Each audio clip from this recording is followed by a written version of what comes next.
bienvenue à chez Samiji. Cette année, le groupe Jeune Espoir célèbre leur troisième année qui fait le voyage dans des pays du tiers-monde. Pour aider des communautés et pour célébrer, nous allons faire un court reportage sur pourquoi les jeunes font des projets humanitaires. Alors, maintenant, prenons un court voyage dans des pays du tiers-monde.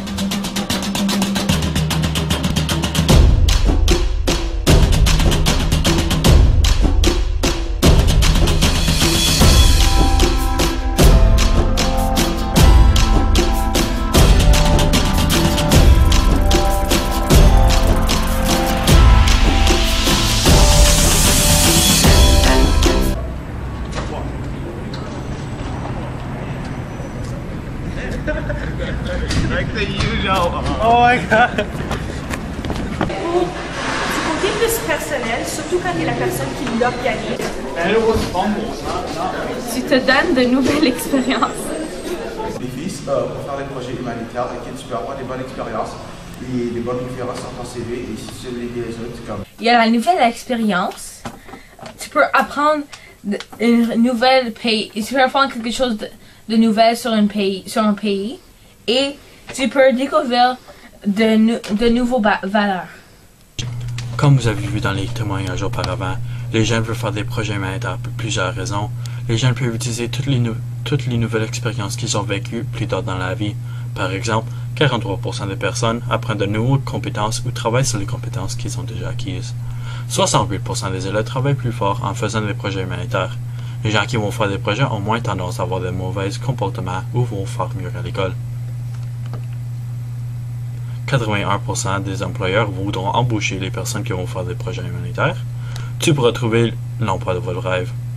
De plus, tu auras une absence d'accomplissement et confiance.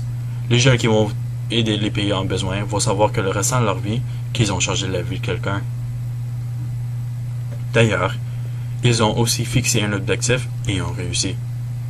Les jeunes qui font des projets humanitaires sont plus sensibles à faire du bénévolat ou refaire un autre projet humanitaire. Par ailleurs, ils peuvent apprendre au sujet d'un pays. Les jeunes peuvent voir la différence entre les pays. Autrement dit, ils voient comment les gens souffrent dans les pays du tiers-monde, car ils n'ont pas les mêmes besoins nécessaires que nous avons. Les jeunes vont devenir moins matérialistes.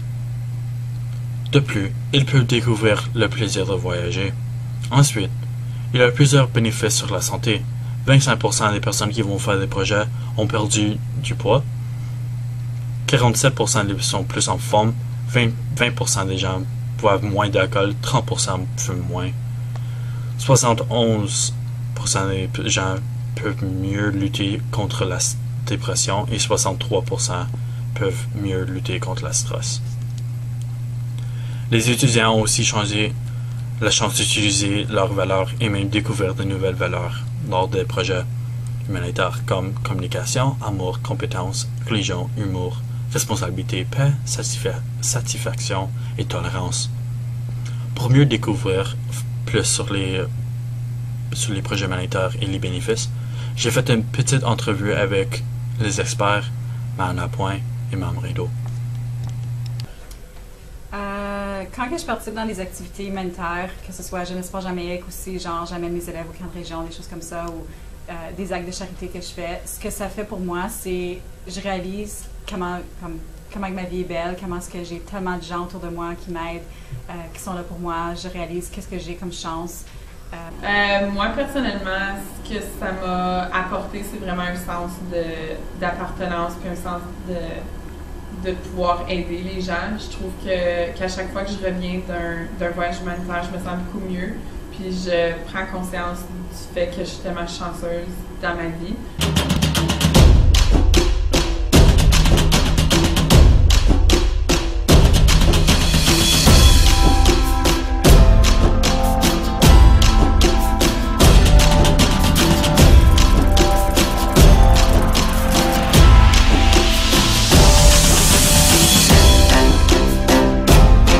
Pas juste question de religion, c'est question de cœur, d'amour, de disponibilité, puis l'amour du prochain. Puis là, le prochain, aider l'autre, aider le prochain, c'est dans toutes les religions. Tu Tu peux pas rester insensible à de la misère. Tu peux pas rester insensible à des gens qui ont besoin de toi, d'avoir un coup de main. Juste c'était pour ton voisin, un incendie, tu vas y aller demander, y aider, excuse. Tu n'auras pas demandé quelle religion, puis tu fais partie avant de l'aider. Si tu es ouvert à l'autre, à l'aide, tu vas y aller. Dans toutes les religions, on va voir un but commun, puis c'est aider les autres. C'est fait aux autres ce que tu aimerais que les autres font envers toi. Donc, peu importe c'est quoi ta culture, ta race, ton ethnicité, ton sexe, d'où tu viens, peu importe, on dit toujours va vers l'autre. Donc, va vers ceux qui sont en besoin, que ce soit des victimes de, je sais pas, pauvreté, famine, injustice sociale, je sais pas trop ce serait quoi le conflit, mais dans toutes les religions, on dit aide ceux qui ont besoin. C'est un être humain, c'est un bonhomme puis une bonne femme qui ont un cœur, qui a une âme, qui ont une tête. Aide. Pose-toi pas de questions de quelle religion tu fais partie. Dieu veut qu'on aide le prochain. Aide-toi, puis aide l'autre. Puis aime-toi, puis aime le prochain aussi.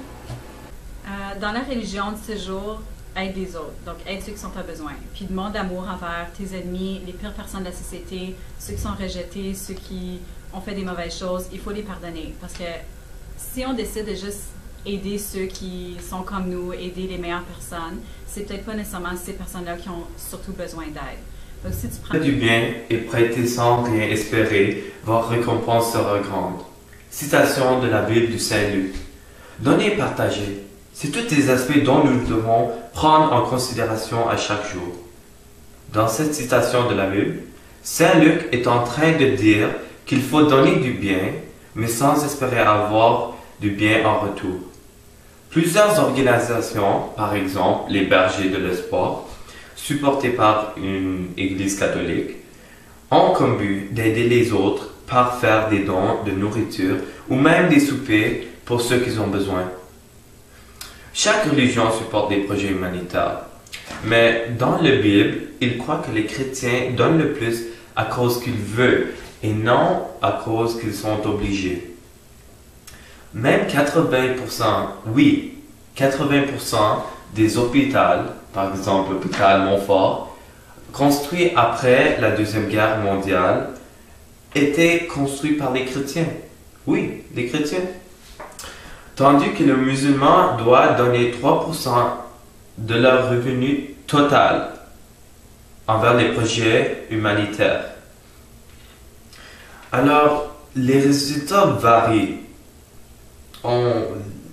Les religions comme les musulmans donnent plus à cause qu'ils sont obligés, tandis que les chrétiens ils donnent à cause qu'ils veulent.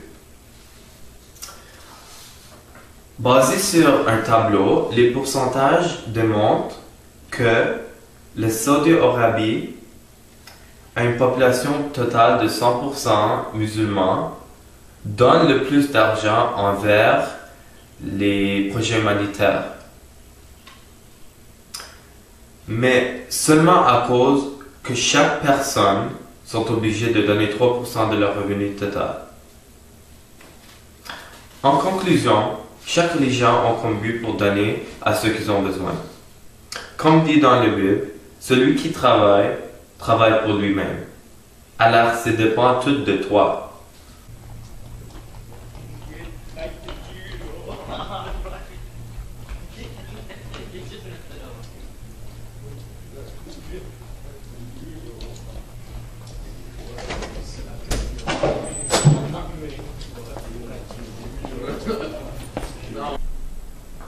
C'est évident que les projets humanitaires sont très importants dans notre société et qu'ils ont des impacts positifs sur les gens défavorisés. Par contre, les projets humanitaires peuvent aussi avoir des effets négatifs. Souvent, les projets humanitaires peuvent être très dangereux pour les bénévoles qui y participent, puisqu'ils se déroulent très souvent dans des pays où il y a de la guerre. En 2008, une étude a été déroulée qui a démontré que 67 bénévoles de projets humanitaires ont été tués. Les projets humanitaires peuvent aussi entraîner de la jalousie de la part des autres familles voisines qui, eux, ne reçoivent aucune aide humanitaire. Ceci entraîne fréquemment des conflits entre les diverses familles défavorisés. De plus, dans les situations de projets humanitaires, les bénéficiaires créent souvent de relations amicales avec les bénévoles, ce qui se traduit souvent à des adieux difficiles et beaucoup de peine. Ce type de relation peut parfois être difficile sur la famille et les bénévoles affectés puisqu'ils étaient devenus amis. Finalement, les projets humanitaires peuvent aussi causer des problèmes émotionnels entre les bénévoles qui expérimentent la situation de gens défavorisés. Ceci mène souvent à des conséquences à long terme qui peuvent vraiment avoir un impact négatif sur la vie de certains bénévoles en termes de stress et d'anxiété. En 2003, une étude a démontré que 84% des bénévoles de projets humanitaires en Inde ont souffert de stress post-traumatique. Ceci a aussi été le cas avec une des élèves qui a participé dans le projet Jamaïque Espoir il y a quelques années. Oui, il y a des avantages parce que notre projet, donc je fais partie de Jeunesse Espoir de Jamaïque. Donc je vais à Jamaïque, puis précisément dans la ville de Kingston, puis il y a beaucoup de violence entre les partis parce que des croyances politiques. Donc oui, il y a un certain risque de danger. Les projets sont dans des régions dangereuses ou en guerre. Donc, tu peux voir des choses qui sont traumatisantes. Puis, souvent, il y a des personnes qui peuvent avoir de stress post-traumatique. Puis, ça cause beaucoup d'anxiété. Puis, tu te rappelles toujours des choses traumatiques que tu vois. Et souvent, on crée des liens avec du monde qu'on va avoir beaucoup de temps avec. Donc là, quand tu pars, ça va être comme... T'as déjà un attachement, puis c'est très difficile de partir, juste oublier.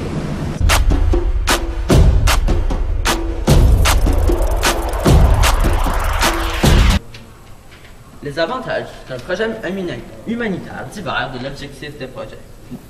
Comme exemple, le projet humanitaire Jamaïque Jeune Espoir envoie une équipe en Jamaïque pour construire une maison pour une famille en désespoir. En Jamaïque, il y a environ 1 million de sans-abri, qui est 100 fois plus grand que la population de sans-abri au Canada. Donc, l'objectif du projet humanitaire Jeune Espoir est de construire une maison pour une famille en désespoir. Mais il y a des centaines de projets humanitaires. Chacun apporte divers bénéfices à la communauté affectée. Comme il y a des projets humanitaires qui instruisent la population comment construire une maison, il y en a qui montrent des services médicaux à la population.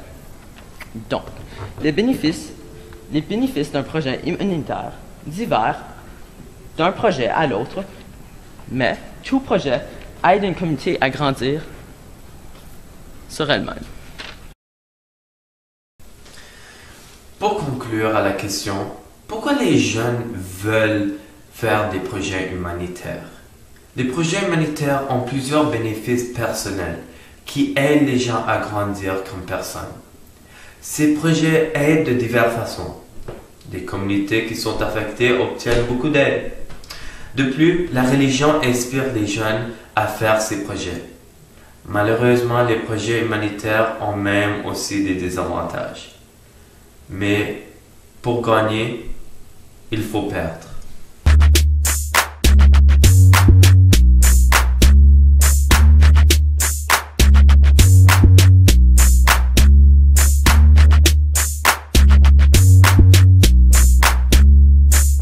Big White Beats.